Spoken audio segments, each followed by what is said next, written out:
Nous voici pas très loin de Mamers à Neufchâtel-en-Saônois, devant le fameux et célèbre étang de Guibert, hôtel, restaurant, et à l'intérieur une exposition. Il s'appelle Richard Roussel, il est très célèbre, c'est d'ailleurs le seul Français à dessiner pour Disney. Il donne une conférence actuellement, nous allons visiter l'exposition et puis en savoir plus sur Richard Roussel. Suivez-moi, ça se passe à l'intérieur.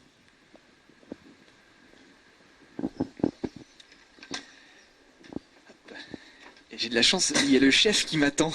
Bonjour, ça va bien? Ça va bien, merci, et vous? Oh, très bien, on s'est vu dans 4 mains pour un piano. Tout à fait. Et ça fait plaisir de vous voir chez vous, dans vos lieux de travail, que je ne connaissais pas, c'est la première fois. Ça fait plaisir de vous accueillir aussi, et de vous revoir après 4 mains et un piano. Donc ici, on peut dormir, on peut manger extrêmement bien, et on peut aussi profiter d'expositions de temps en temps, comme aujourd'hui Richard Roussel, qui est votre invité. Tout à fait, il nous fait le plaisir d'être chez nous et d'exposer ses peintures avec une petite conférence sur la piraterie aujourd'hui. C'est vraiment très très bien animé de sa part et c'est excellent. Donc la conférence a lieu actuellement, on va aller voir comment ça se Je fonctionne. vous emmène. Et puis en même temps, on peut jeter un petit coup d'œil sur le restaurant. Tout à fait. Avec la cheminée, parce qu'aujourd'hui il fait pas très chaud, donc il y a un beau feu de cheminée. Vous m'aviez parlé de la cheminée, effectivement, elle est grande, hein? Oui, c'est une grande cheminée. Donc là, le coup de feu, ça va pas tarder, il est presque midi. Oui, tout à fait, dans 5 minutes, nos premiers clients arrivent, donc voilà, il va falloir bientôt aller en cuisine. On va vous laisser travailler. Merci beaucoup, je vous emmène jusqu'à la salle. Richard est juste derrière. Tout à fait. D'accord, donc là c'est silencieux, tout le monde l'écoute. Tout à fait, il y a encore un petit quart d'heure de conférence. Et depuis ce matin, voilà, il explique la piraterie, pardon. On va voir ça de plus près. Merci en tout cas, bon courage. Au revoir. À bientôt.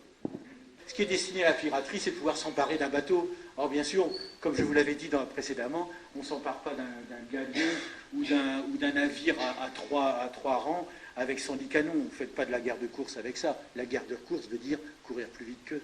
D'accord ? Voilà, mesdames, le beau sexe doux que vous représentez n'est qu'une légende et les historiens en ont fait la preuve. Voilà.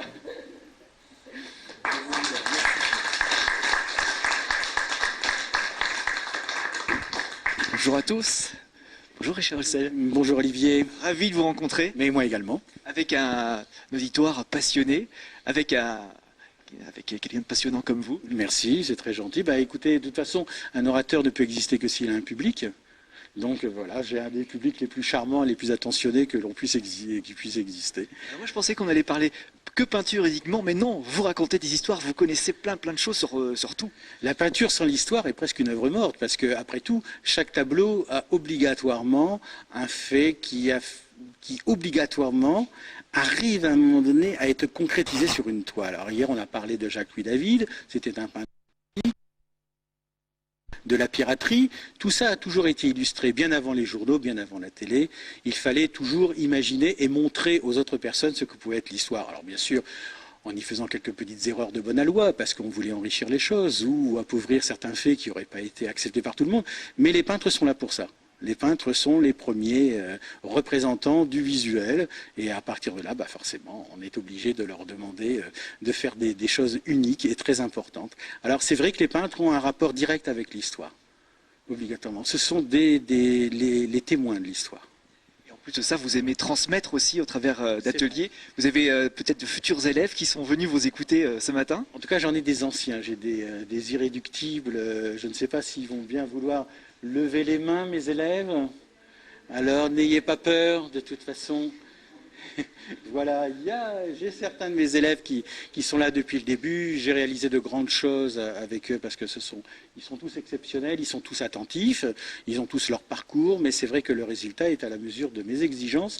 Mais quelque part, leur accomplissement est très important parce que ça prouve qu'une méthode de peinture, quelle qu'elle soit, lorsque les élèves sont attentionnés, lorsqu'ils sont volontaires, on arrive toujours à aboutir à de très belles œuvres. Et là, vous avez choisi un endroit magnifique pour exposer aujourd'hui. Ça, c'est vrai que le relais des étangs de Guibert, avec au piano maître Xavier Fresneau, effectivement, c'est une table excellente, c'est un endroit extraordinaire. Pour la peinture, il faut de la lumière, donc nous avons la lumière, il nous faut de l'espace, on a tout ce qu'il faut ici. Et d'ailleurs, les ateliers de la première quinzaine de mars auront lieu dans cet endroit extrêmement charmant, avec même des sujets très pratiques, puisque l'étang est devant nous.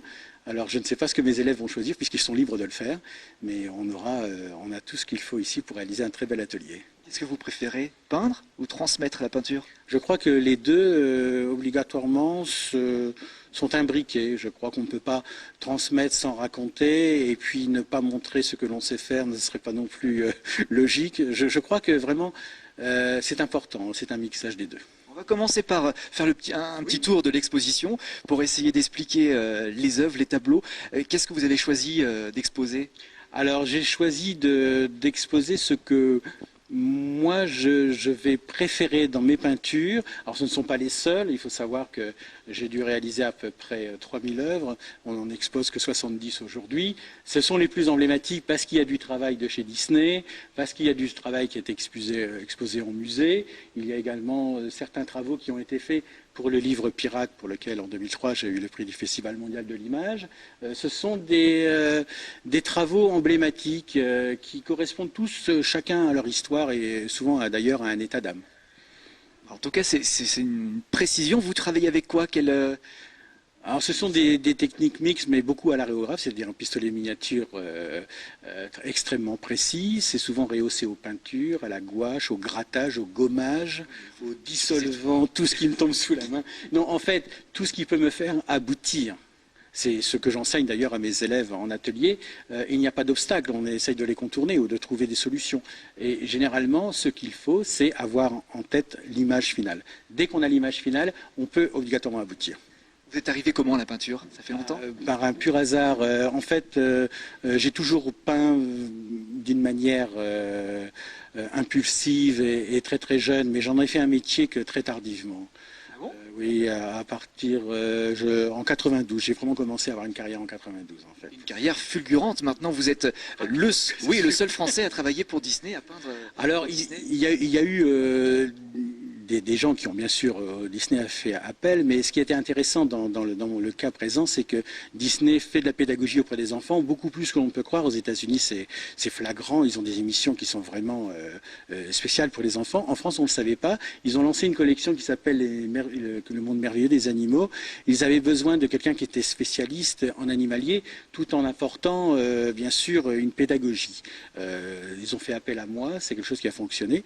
J'ai réalisé 52 planches. C'est vrai que c'est une collection qui a été rééditée souvent, qui a été traduite dans plusieurs langues et pour lequel je suis assez fier. C'est une collaboration qui a été très importante parce que Disney est très exigeant.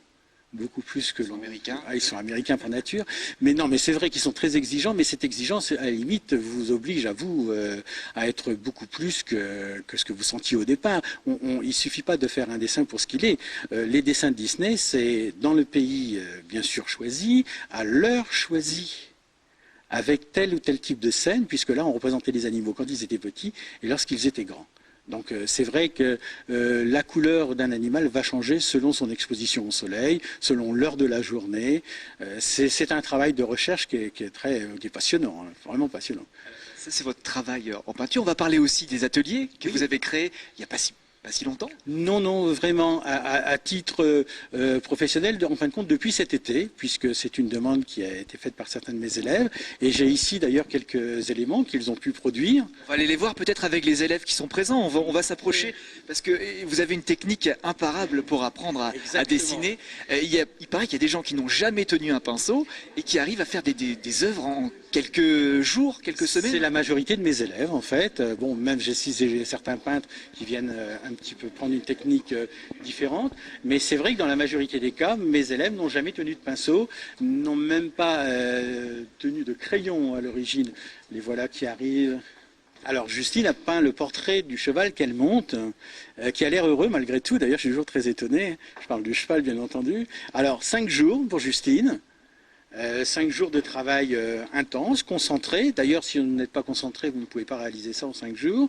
Mais c'est vrai que, comme la majorité des élèves, c'est d'abord de vaincre l'idée que l'on n'y arrivera pas. En tout cas, certainement pas du tout et certainement pas en si peu de temps. En fait, c'est pas vrai. On peut réaliser une œuvre assez rapidement. Justine l'a prouvé. Ce n'est pas la seule œuvre. Maintenant, on va appeler Fleur. Fleur, la spécialiste du sujet que personne ne choisit parce que tout le monde aurait peur de le faire. Tu aimes la difficulté, Fleur, hein? Oui. Oui. Alors C'est pas son seul sujet où il y a des personnages, mais les personnages ne sont pas très faciles. C'est pas très facile de donner de l'expression à des personnages de dos. Fleur est capable de le faire. Tu es dessus, Oui, c'est toi. Oui, c'est une photo de famille, des souvenirs. D'accord. Et en combien de temps tu as réalisé le tableau? 5 jours aussi. 5 jours. Ça fait longtemps que tu fais de la peinture ou t'es novice? Non, j'ai commencé cet été. Non, cet été, tu as réussi à faire ça? Oui. Faut expliquer la technique là, parce que là, tout le monde va vouloir participer à votre atelier. Mais la technique est simple. D'abord, on commence par un quadrillé totalement académique. On prend son sujet. Il faut savoir que dans mon atelier, les élèves viennent avec leur sujet. Donc, on a des sujets extrêmement disparates. On peut avoir un éléphant, un cheval, un avion, n'importe quoi, un perroquet.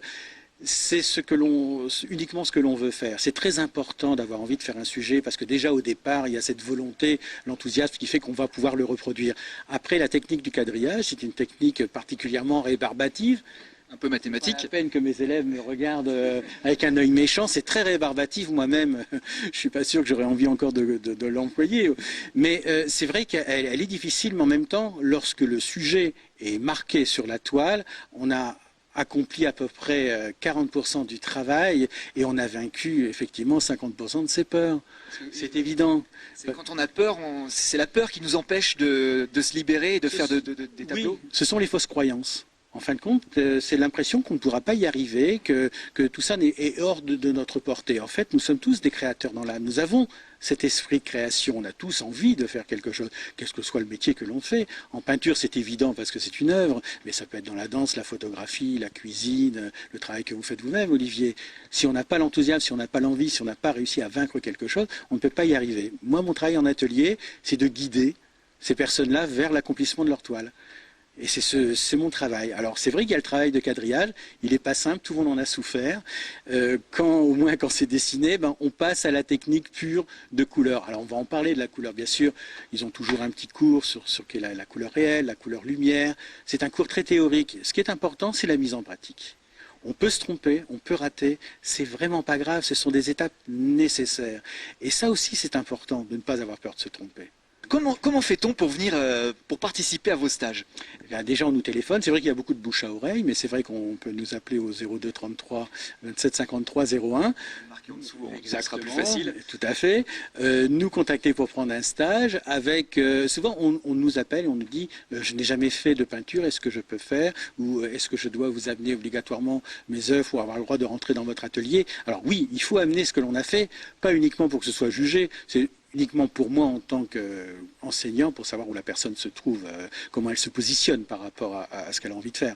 Ça s'arrête uniquement à là. Et puis la personne choisit son sujet, elle m'en parle, on essaye de voir un petit peu ce que ça va donner après lorsque ça sera au mur. Alors c'est un peu particulier parce qu'on a des élèves qui actuellement, et j'en ai un qui va à tout prix faire un hélicoptère. Bon, je ne sais pas à quel endroit il va le mettre chez lui, mais par contre la difficulté est intéressante. Et vous avez fait le Concorde qu'on voit. Oui, moi j'ai fait le Concorde, magnifique. Tout à fait, mais je ne l'ai pas accroché. Non, mais c'est important de savoir ce que l'œuvre devient. Merci en tout cas. Mais je vous en prie. Merci à vous aussi. Tout le monde a le sourire ici, donc apparemment les stages se passent bien. Ça se passe bien, oui, effectivement. Merci Richard de nous avoir Merci, accueillis. Olivier. Avec grand plaisir et à bientôt. Au revoir.